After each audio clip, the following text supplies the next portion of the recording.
2015년 12월 17일 새벽 2시 30분쯤 서울시 강동구의 경찰서로 한 남성이 공중전화를 이용해 전화를 걸어옵니다. 제가 여자친구를 죽였습니다. 여자친구의 시신은 어느 빌라에 있습니다. 신고를 받은 경찰은 이 의문의 남자가 말한 강동구 주택가의 한 원룸으로 출동했습니다. 그리고 그곳에서 당시 39살이었던 정여인을 발견했어요. 그 남자의 말대로 이미 그녀는 숨진 상태였습니다. 발견 당시 정여인은 외출복을 입은 채 이불까지 덮고 마치 자는 듯이 반듯하게 누워 있었습니다. 현장에 다른 사람은 없었어요. 경찰은 현장 수색을 하던 중에 이 정여인의 곁에서 한 장의 종이를 발견합니다. 사기를 당해 순식간에 빚이 생겼습니다. 돈을 쓴 것도 아니고 저녁까지 굶으면서 다녔는데 해결이 안 됩니다. 내가 사라지면 이 악순환이 끊어지겠죠. 정신분열증으로 아이들에게 미친 엄마의 모습을 보여주긴 죽는 것보다 괴롭습니다. 라는 비관적인 말들이 적힌 유서였어요. 경찰은 수사를 시작하고 13시간이 지나 자기가 정여인을 죽였다며 신고한 그 의문의 남자를 체포하게 됩니다. 그는 다름 아닌 사망한 정여인의 남자친구인 37살 이씨. 정여인이 쓴 유서 옆에는 그 시체가 확연하게 다른 한 장의 종이가 더 있었습니다. 여자친구가 너무 괴로워해서 죽이고 나도 죽겠다 라는 내용의 종이. 현장에서 발견된 이 종이가 경찰이 이 씨를 잡는 데 도움이 된 거예요. 체포된 이 씨에게 경찰은 물었습니다. 왜 여자친구 정여인을 죽인 거예요? 왜? 이 말에 이 씨는 이렇게 말합니다. 여자친구가 죽여달라고 그래서 죽였습니다. 여자친구가 죽여달라고 얘기했다. 이게 무슨 말인 걸까? 사실 이 정여인과 이 씨는요, 2013년 인터넷으로 알게 돼서 연인 관계로 지내왔어요. 초반에는 너무 행복했습니다. 하지만 그 행복은 오래가지 못했어요.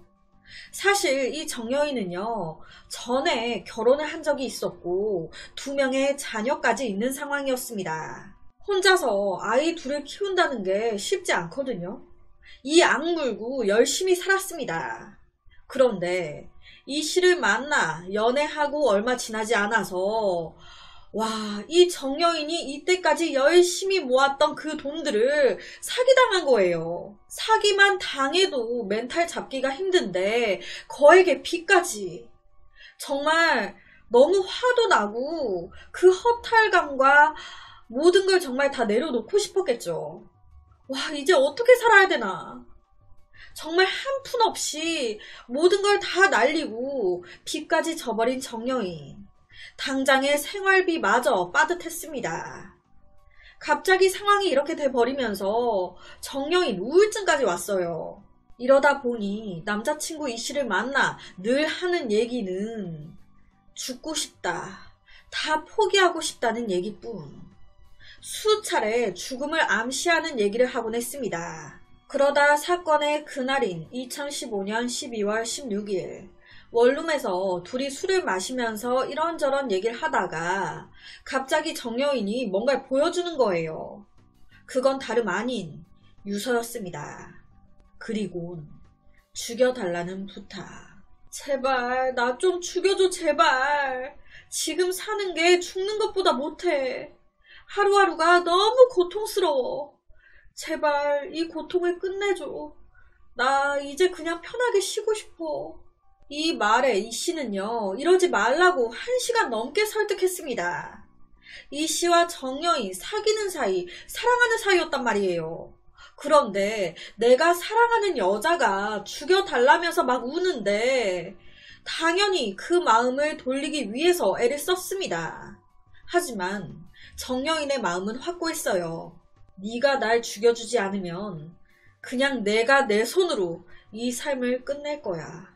이런 상황에 끝내 이 씨는 정여인을 목을 졸라 죽이게 됩니다. 당시 정여인은 이 씨에게 목이 졸리면서도 별다른 저항하지 않았어요. 그냥 가만히 죽음을 당한 거예요. 이후에 이 씨는 사망한 정여인의 시신을 붙잡고 엉엉 울었습니다. 그리곤 사망한 정여인의 시신을 가지런히 눕혀놓고 이 씨는 그 집을 나왔어요. 그 후에 공중전화로 가서 112에 전화를 했습니다. 제가 여자친구를 죽였습니다. 신고를 한 뒤에 그가 향한 곳은 인근 오피스텔 건물 옥상이었습니다. 자기도 여자친구 따라 죽으려고. 그런데요, 정말 남을 죽이는 건 쉬워도 자기 목숨 끊는 건 정말 어렵다고 하죠.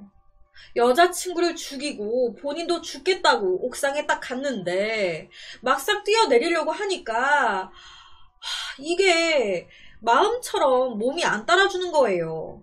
막상 죽으려고 하니 이 죽음이 너무 무서워. 그렇게 몇 차례 투신하려 시도했지만 실패했고 범행 12시간여 만에 주변을 수색하던 경찰에 의해 체포가 된 겁니다.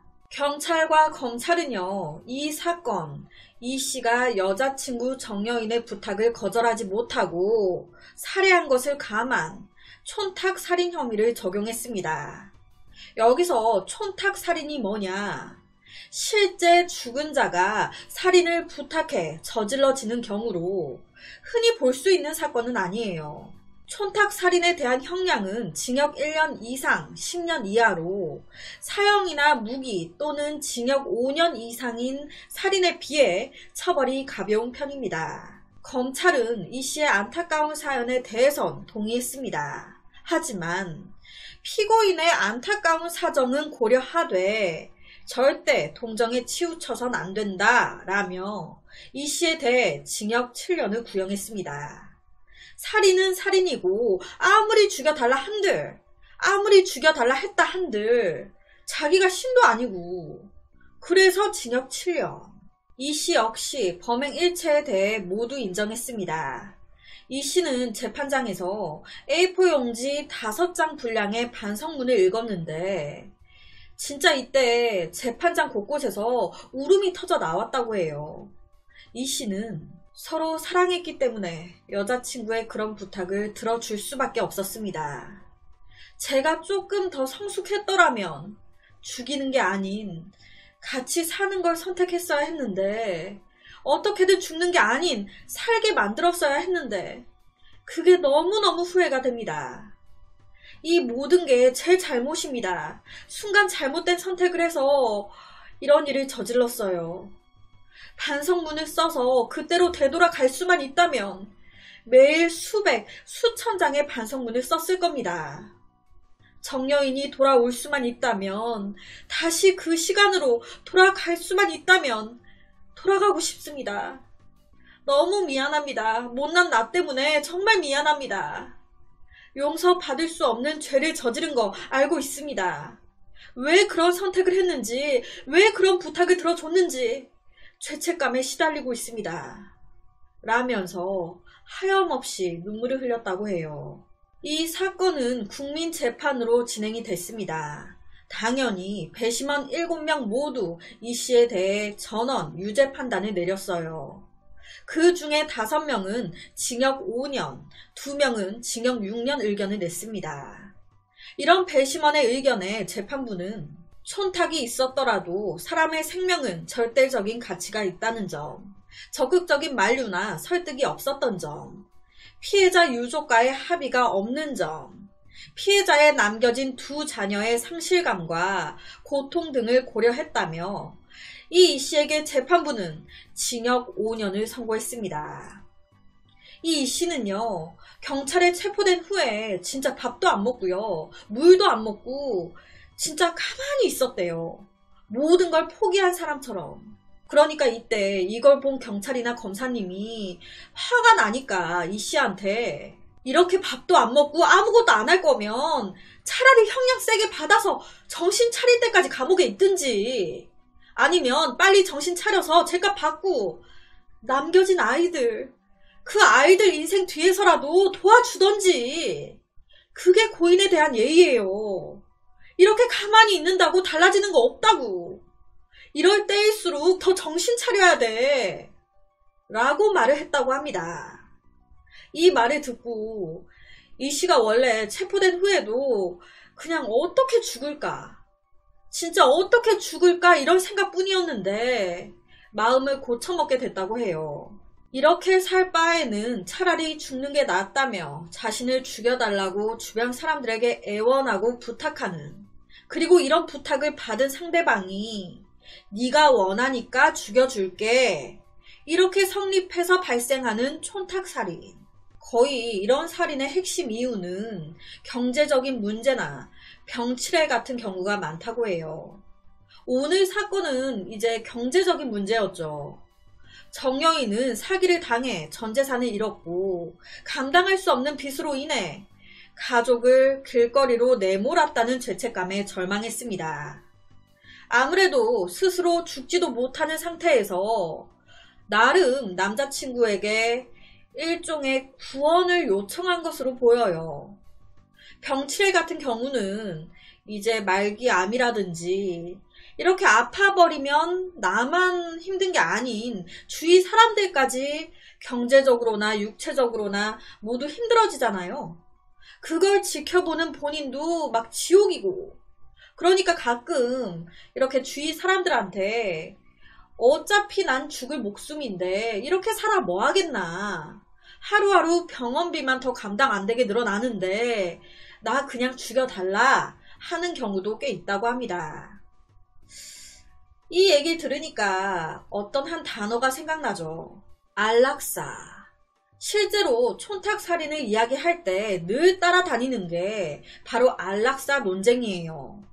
고통에 몸부림치는, 스스로 죽여달라고 애원하는 환자를 죽인 의사.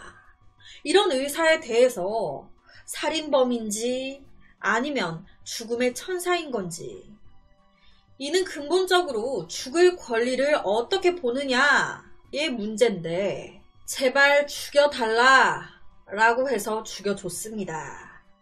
촌탁살인 실행자들은 대부분 범행 후에 오늘 이 씨처럼 자수를 한다고 해요. 내 이득을 위해 타인의 생명을 빼앗는 일반 살인자와 고통에 몸부림치며 죽여달라 애원하는 그 사람을 죽인 촌탁살인 실행자, 이 둘을 같은 맥락으로 봐야 될까요? 여러분은 이런 촌탁살인이나 혹은 안락사 혹은 살인, 이런 문제에 대해서 어떻게 생각하시나요? 그래서 오늘은 서울 강동구에서 일어난 한 살인사건을 가지고 왔습니다.